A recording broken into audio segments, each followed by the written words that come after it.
Hey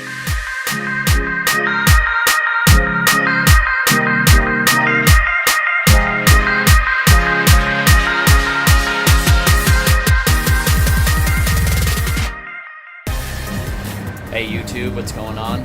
Coming to you today from beautiful sunny Las Vegas. I've been traveling for a little bit, so I apologize I haven't gotten a video out recently. But one of the things that I came to realize, and I've known this for a while, but just really becomes apparent when you do travel, when you're not physically there working on your business, is the need for automation. And so for about the last week, I've had a lot of stuff going on personally and traveling a little bit. So, automation has been one of the ways that I've been able to make sure that business can continue even though I'm not there to physically, do the things myself. And so one of the tools that I use as an integrator is called Zapier. And Zapier allows me to connect a bunch of different platforms like Google Drive, Google Sheets, Deal Machine, Slide Broadcast, all that kind of stuff. It allows me to tie all of that together and be able to have things happen behind the scenes without my direct input. So as bird dogs are finding new properties, new potential properties, and they're loading them into Deal Machine. Deal Machine is then sending that information over to Google Sheets so I can run some analytics on it.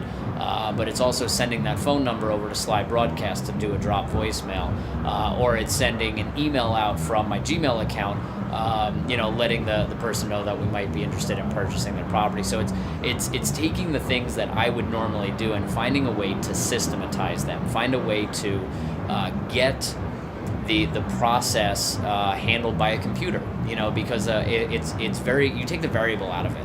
Human beings are human beings. Sometimes we kind of throw monkey wrenches and things that, cause us to forget, or, maybe we didn't get to it on time because we had other pressing things going on. And ultimately it doesn't get done. So by using the automation and using the systems, you can make sure that it gets done each and every time without fail. So, or sometimes it does fail, but you'll get at least an error message or a log file or something that you can go back and figure out. But for the most part, everything works the way that you set it up, step by step. So when you're going through your business and you're trying to determine what tasks need to be automated, you really want to find the things that are repeatable, the things that, what I like to say is they don't require critical thinking. And, so you can go through and you can build out your process. I always say first go through and build your process and actually run through it yourself. Send out that email, create that phone campaign, download that data, whatever the case may be, do it yourself first. That way you can make sure that you know exactly what is going in, what has to happen, and then ultimately what you're getting out the other side. So go through, do that process yourself. And then once you have that process down, that's when you want to find the tools that allow you to then automate it. So for example, I'm using Zapier to connect my Deal Machine to Google Sheets. So anytime a bird dog finds a property, it automatically adds that property into my Excel spreadsheet. That way I can go and like I said earlier, run some analytics on it, see where we're getting properties and, compare that, run our comps on it, do all that kind of stuff. But then in addition, there's another program that runs and it takes the phone number that we find in doing the enhanced search or doing the skip trace on it. It adds that information into the spreadsheet. Once that information's added there, Slide Broadcast creates a campaign and does a drop voicemail. Then it takes that email address, if we found one, and sends out an email to that person as well. Then it records all of that information so I know exactly when the email went out. I can see exactly when the phone call went out. So I have my record of what's going on. That way I can look back and say, okay, how many calls did I make today? How many calls did I make yesterday or the day before? And then I can start to correlate that to certain KPIs or key performance indicators to make sure that the numbers that we're trying to reach are what we're actually doing. So if I know that I have to do 100 drop voicemails a day in order to get 2 calls, well, I need to make sure that that is actually happening. So I can run my reports, I can do the things to be able to track all of that. So, but before I did any of that, I went through that entire process myself, and I looked at each and every step, and I looked at what's going in, and then ultimately what do I want coming out of it. And I made sure that the automation that I built in delivered me the exact results that I needed. Now, once I set that into motion, I get those same results every single time. So it takes that human element out of it, of somebody, again, forgetting to put the information in, or forgetting to create the campaign, or maybe they create the campaign the wrong way, or they use the wrong phone number, or maybe they send out, because we're doing work in multiple states, maybe it sends out the voicemail for one state when it should have gone out for the other. So you can start to build a lot of these things in, and in that way you know that it's all happening behind the scenes, and you can just go check on it.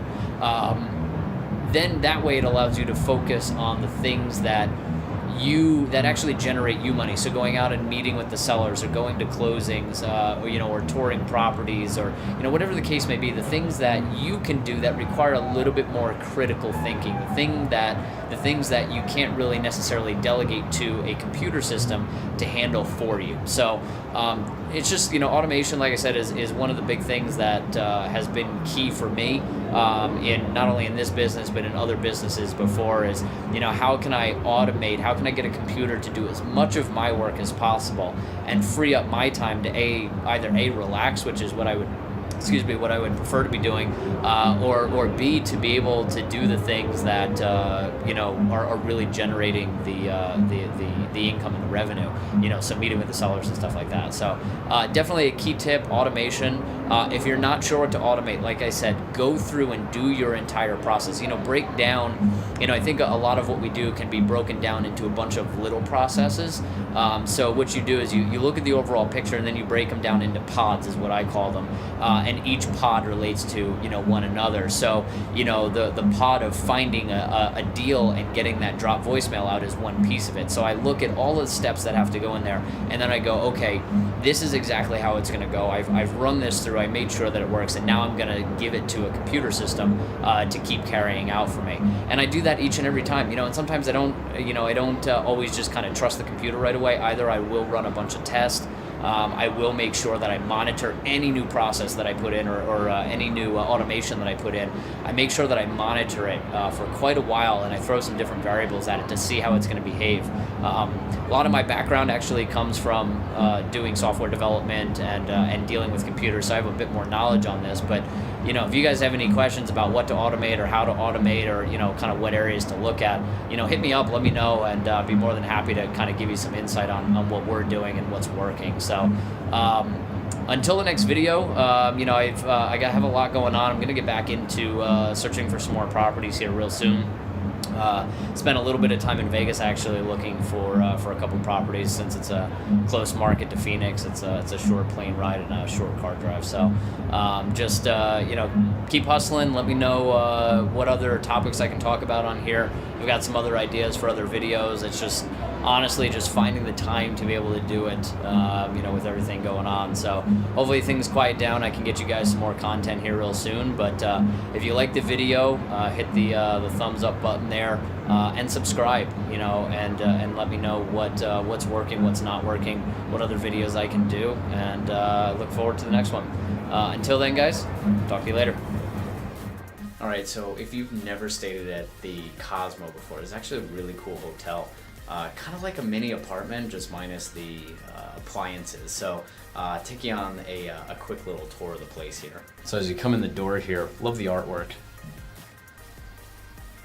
You can see I got a whole wall of that right there. Don't mind my breakfast, it was actually really good though. But there's my my living room.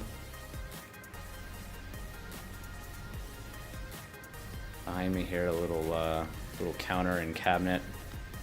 Whatever you do, don't take anything out of the mini bar or the food there. They charge you like an arm and a leg for it. It's like huge bathroom. The shower actually goes all the way through, which I thought this was really cool.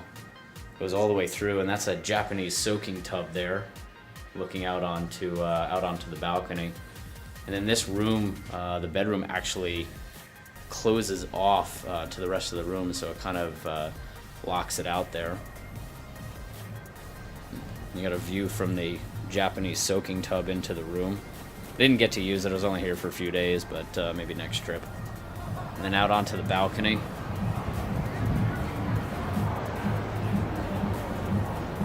It's an awesome view from up here.